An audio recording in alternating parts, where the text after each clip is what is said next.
స్థలాన్ని ఇప్పుడు మేము ఈరోజు మేమందరం కూడా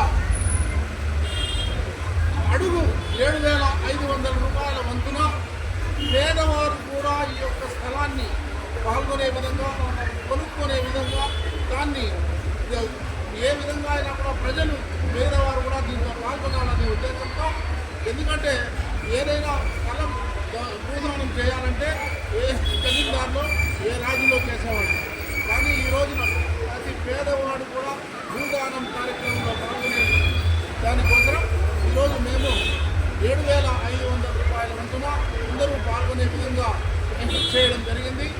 దీన్ని ప్రతి ఒక్క పేదవారు కానీ ఎవరైనా కూడా వినియోగించుకునే విధంగా చేయాలని ప్రతి భక్తాదుల్ని కోరుతున్నా.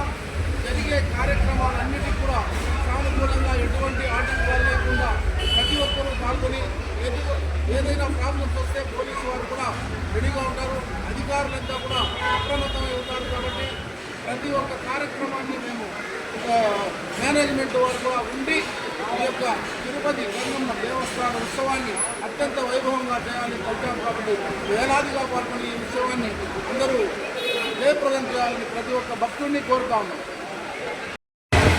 గత నిన్నటి నుంచి తిరుపతి గంగమ్మ దేవస్థాన ఉత్సవాలు ప్రారంభమైంది.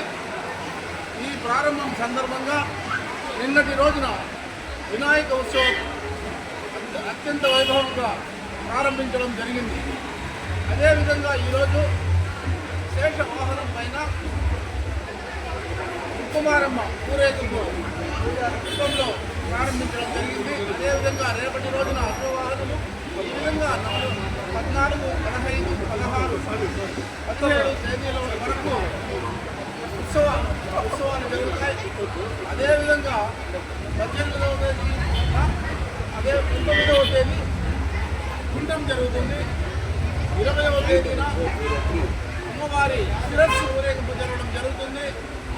21వ తేదీన అమ్మవారి విగ్రహ ఉత్సవాన్ని ముగించుకొని శిరస్సును అలంకరించడం జరుగుతుంది. ఆమె విశ్వరూప దర్శనాన్ని 21వ తేదీ జరుగుతుంది. ముఖ్యంగా ప్రజలందరికీ ఆ యొక్క విన్నపం ఏమంటే ప్రతి ఒక్క భక్తులు ఇచ్చేసి అమ్మవారి కృపకు పాత్రలు కావాలి. ఈ యొక్క ఉత్సవ తిరుపతి గంగమ్మ దేవస్థానం కోసం వేలాదిగా అన్ని రాష్ట్రాల నుంచి ప్రజలు రావడం జరుగుతుంది. అదేవిధంగా ఒకే రాష్ట్రమని కాదు, దేశమని కాదు, ప్రపంచం మొత్తం నుంచి కూడా ఉత్సవం ఇచ్చేసి ఈ యొక్క అమ్మవారిని దర్శించుకోవడం జరుగుతుంది. అదేవిధంగా ముఖ్యంగా ఒక కార్యక్రమాన్ని కూడా మేము ఇంతవరకు ఈ యొక్క తిరుపతి గంగమ్మ దేవస్థానానికి ఒక్క అడుగు భూమి కూడా లేకుండా ఉంది. ఈ రోజున ఆ భూమి కోసం మేమందరం కూడా ఒక పద్ధతి ప్రకారం అమ్మగారి ఎదురులో ఉన్నటువంటి ఒక ప్రైవేటు స్థలాన్ని దగ్గర 1 కోటి రూపాయలు వెచ్చించి ఒక స్థలాన్ని కొనడం జరిగింది.